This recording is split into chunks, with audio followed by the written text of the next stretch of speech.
Hey guys, welcome to Comfy Cozy Up. So today I'm going to be talking about a little bit of romance. So, guys know I love this genre, and this particular author was completely new to me in 2019. Although I met her back in 2017, got a book, got it signed, never read it. But this year I picked up a book from her, and it just made me realize she's a special kind of romance author. So I read a lot of romance mainly for entertainment. Oftentimes, I read them entertainment, or if they're historical, I love the storyline for the history. However, I did not expect to be very much taken back by her books and how different they were, and how well she talks about heavy subjects in these romance. And in the Hoop series, there are 3 books. They're really standalone, but the characters are all intertwined because they all surround the athletes who are basketball player. So in the first one, which is where I was initially hooked, was called Long Shot. And in this one, we have a character who is dealing with domestic abuse. And in a lot of athletes sports that I've read in the past, they don't really talk more about that. It often it's focused on the athletes who's dealing with personal issues that are not in this kind of subject.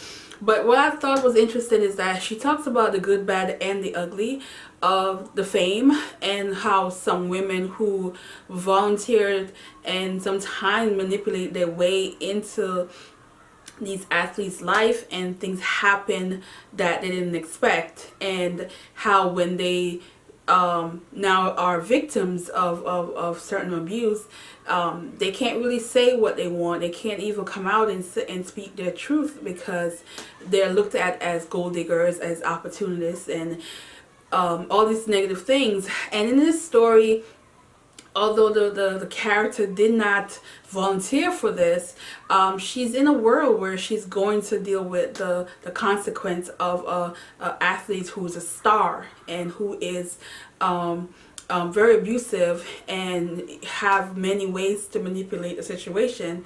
But it also have a positive athlete in the story as well, who is caught in between her and trying to save the woman, and but also have his feelings involved. It was an interesting twist because I don't really like a lot of what do you call it, what's the word for it, romance that deal with 3 parties, if that's the way I could put it. And I'm not a big fan of those kind of romance. However, in this story, it wasn't like that. It wasn't just somebody trying to insert himself into another person's life. It was done differently. I don't want to really go in detail, but I want to say that she did it in a way I thought was very good. It was very responsible. It was also very much touchy for a romance. But the romance in this did exist, and when it did happen, it was beautiful. It was done in a way where you appreciate the romance because of all the heavy stuff that was going on. And I also picked up her second book, which didn't have that subject, but it did deal with manipulation. And reason why I wasn't the biggest fan of the second one so much is because I am, if you've been on my channel before, I don't like characters who allow other people to manipulate them and to take advantage of them. And even if you think there's a logical reason, I still can't handle it. I'm turned off by stories like that. And this is what really happened in this, because it dealt with also athletes who abuse their power in terms in ways where the woman is caught in a bad position and having to sacrifice to appease to this freaking man in this story that I didn't care for. But it still had me wanting to finish. I didn't want DNF. I still read it. I still was in it. I still wanted to know what was going to happen. But it just was my favorite. Then she did a whole different storyline that literally had me thinking. I was like, okay, Kennedy Ryan, what are you doing to me, girl? This third book dealt with sex and intimacy, the differences, handling the differences, and women who have endured some form of sexual abuse as children and grew up to not having any intimacy. They have sex, but there's just no intimacy there.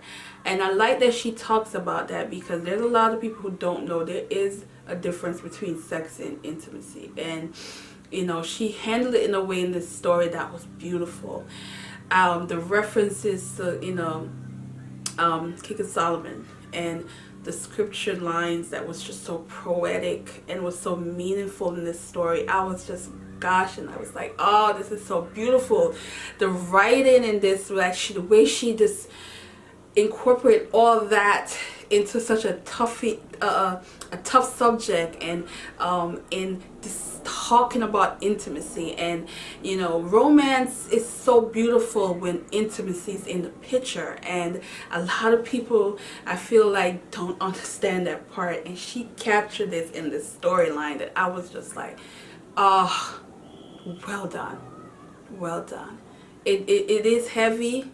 It is a heavy topic, but it's also beautiful, and it also has that great message. And if you are a romance fan, you will definitely enjoy these, because they're different, and they give you that really juicy, important conversation piece about sex and romance and intimacy, and I love it. And I feel like Kennedy Ryan earned her award. She earned the recognition that she got this year, and I hope other people read more of her books, because I definitely want to read especially some of her older books, just to see her transition and how she went from that to this. And I'm looking forward to all her new stuff as well, because she definitely have that the gem of making writing storylines that are heavy but beautifully done. So yeah, I am down. If you can't tell, I suggest you guys pick up one of Kennedy Ryan's book. She's amazing, and she's one of the authors this year that I discovered, and I'm glad I did. And it's just added some beautiful literature to my 2019 list. And thanks for watching, guys, and have a good day. Bye.